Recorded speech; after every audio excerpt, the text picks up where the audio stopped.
Hello students, welcome to my YouTube channel easy learning. इस video में हम BEG S183 की बुक जिसका नाम है राइटिंग एंड स्टडी स्किल्स, इसके 6th यूनिट के फर्स्ट मोस्ट इम्पोर्टेंट क्वेश्चन पर डिस्कशन करेंगे। तो गाइज, हमारे यूनिट का नाम है राइटिंग अ कंपोजिशन और इस यूनिट में हम कंपोजिशन के बारे में ही पढ़ेंगे। तो हमारा टॉपिक रहेगा different types of composition, what is composition, और कंपोजिशन को लिखते समय उसके क्या क्या स्टेप्स होते हैं, उन सब के बारे में हम इस यूनिट में डिस्कस करेंगे।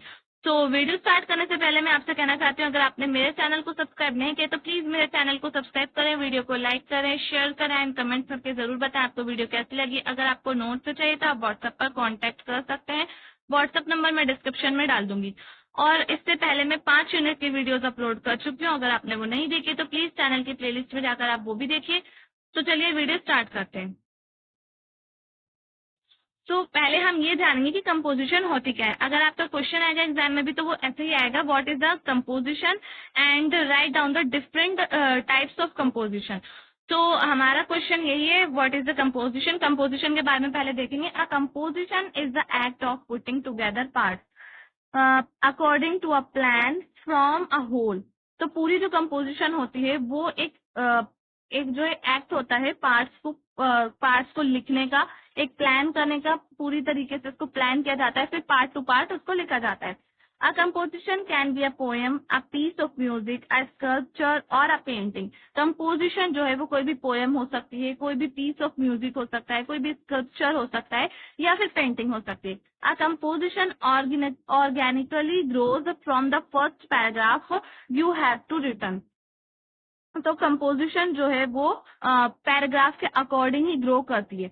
पैराग्राफ जो भी हम पैराग्राफ लिखते हैं, फर्स्ट पैराग्राफ, उससे जो है हमारी कंपोजिशन ऑर्गेनिकली बनती जाती है। A paragraph is also a part of a composition. तो आई होप आपको समझ में आ गया होगा, पैराग्राफ जो होता है, कोई भी पैराग्राफ हम लिखते हैं वो भी एक कंपोजिशन का पार्ट ही होता है। तो different types of composition, organising a composition and tips to wear a composition, इसके बारे में हम पढ़ेंगे। डिफरेंट टाइप्स ऑफ कंपोजिशन कौन कौन से होते हैं। तो चलिए देखते हैं हमारे कंपोजिशन के कितने पार्ट्स होते हैं। ये इतना इम्पोर्टेंट टॉपिक नहीं है आपके लिए। तो हमारा जो टॉपिक स्टार्ट होता है यहाँ से, फर्स्ट पार्ट है कंपोजिशन का एक्सपोजिटरी कंपोजिशन, या फिर हम इसको टाइप बोल सकते हैं। फर्स्ट टाइप ऑफ कंपोजिशन है एक्सपोजिटरी कंपोजिशन। तो एक्सपोजिटरी कंपोजिशन के बारे में हम पढ़ेंगे। एक्सपोजिटरी कंपोजिशन होती क्या है। एक्सपोज से मतलब समझ में आ रहा है कि इसमें कुछ भी एक्सपोज किया जा रहा है या फिर कुछ एक्सप्लेन किया जा रहा है। It means writing to explain, inform, clarify और परसोड द रीडर। कोई भी रीडर को कुछ भी चीज, जो भी राइटर लिख रहा है, जो भी राइटर लिखना चाह रहा है या फिर अपने रीडर्स को बताना चाह रहा है, उसको अच्छे से एक्सप्लेन करना, उसको इन्फॉर्म करना, क्लैरिफाई करना, परसॉर्ट करना, यही एक्सपोजिटरी कंपोजिशन में किया जाता है। The paragraphs are organised in a coherent manner to help the readers understand the topic and provide factual information. तो जो रीडर्स होते हैं उनको इस तरह से कोहेरेंट मैनर में जो है कोई भी इंफॉर्मेशन दी जाती है, फैक्चुअल इंफॉर्मेशन दी जाती है और टॉपिक को वो ताकि अच्छे से अंडरस्टैंड करें। अब कोहेरेंट मैनर क्या होता है। तो कोहेरेंट पैराग्राफ के बारे में मैंने इससे पहले वाला जो यूनिट था, फर्स्ट वीडियो मेरी कोहेरेंट एंड कोहेंशन ही है। कोहेरेंट पैराग्राफ और कोहेंशन पैराग्राफ क्या होते हैं, उसके बीच में डिफरेंस है, वो मैंने 5th यूनिट के फर्स्ट क्वेश्चन में बताया। अगर आपने वो वीडियो नहीं देखी तो प्लीज वो भी देखिए ताकि आपको ये अच्छे से समझ आ सके। फिर भी मैं थोड़ा बहुत आपको बता देती हूँ कोहेरेंट के बारे में। कोहेरेंट जो पैराग्राफ्स होते हैं उसमें मेन आइडियाज होते हैं। मेन आइडियाज जैसे कि first main idea, second main idea, तो इसको एक सीक्वेंस में जो है एक दूसरे के साथ कनेक्ट किया जाता है। मेन आइडियाज को एक के बाद एक मेन आइडियाज जो होते हैं उनको कनेक्ट किया जाता है स्मूथली, ताकि जो रीडर है उसको अच्छे से समझ आ सके। तो एक्सपोजिटरी कंपोजिशन में यही होता है कि एक के बाद एक मेन आइडिया को कनेक्ट करते हैं और उसके द्वारा जो है रीडर्स को इन्फॉर्मेशन दी जाती है, फैक्चुअल इन्फॉर्मेशन दी जाती है, ताकि वो अच्छे से किसी भी टॉपिक को समझ सके। It is usually written in the direct manner where you state the theme first and then you views.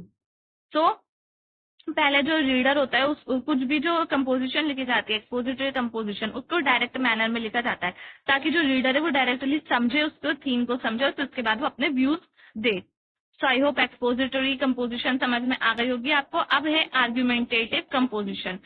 So argumentative composition क्या होती है। आर्ग्यूमेंट इसमें आर्ग्यूमेंट वर्ड आ रहा है, मीन्स कि इसमें आर्ग्यूमेंट की जाएगी आर्ग्यूमेंटेटिव कंपोजिशन में.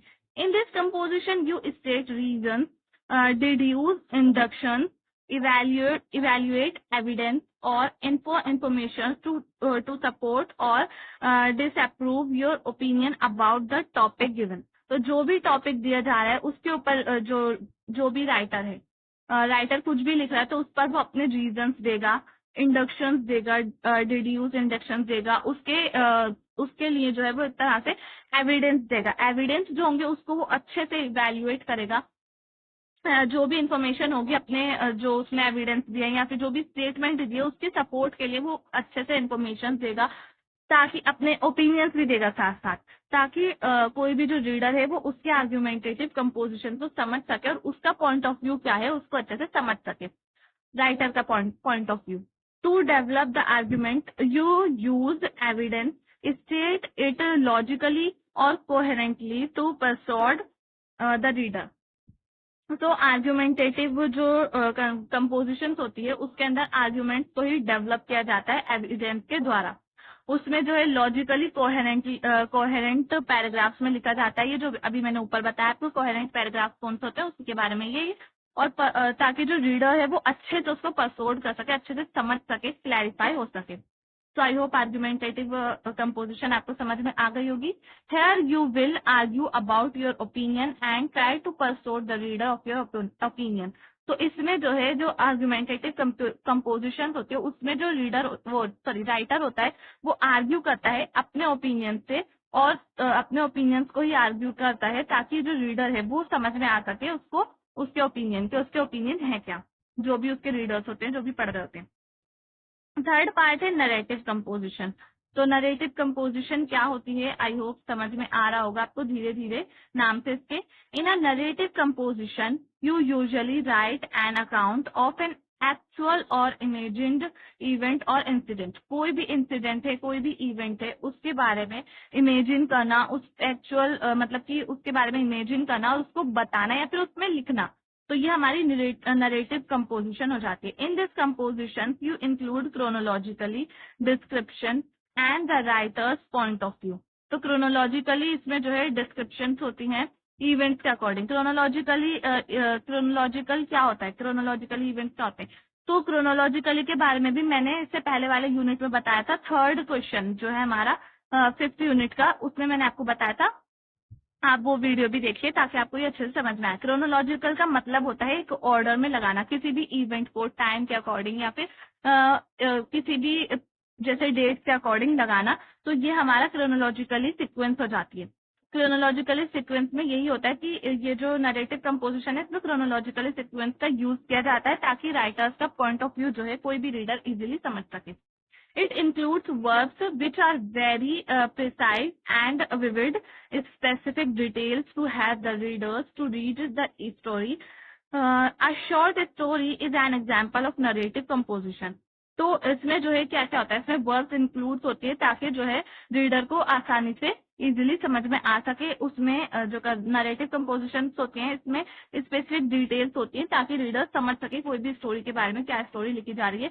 और ज्यादातर जो है नरेटिव कंपोजिशन वो शॉर्ट स्टोरी में यूज की जाती है. तो शॉर्ट स्टोरी जो है वो नरेटिव कंपोजिशन का एक बेस्ट एग्जाम्पल होता है. फोर्थ है हमारा डेस्क्रिप्टिव कंपोजिशन.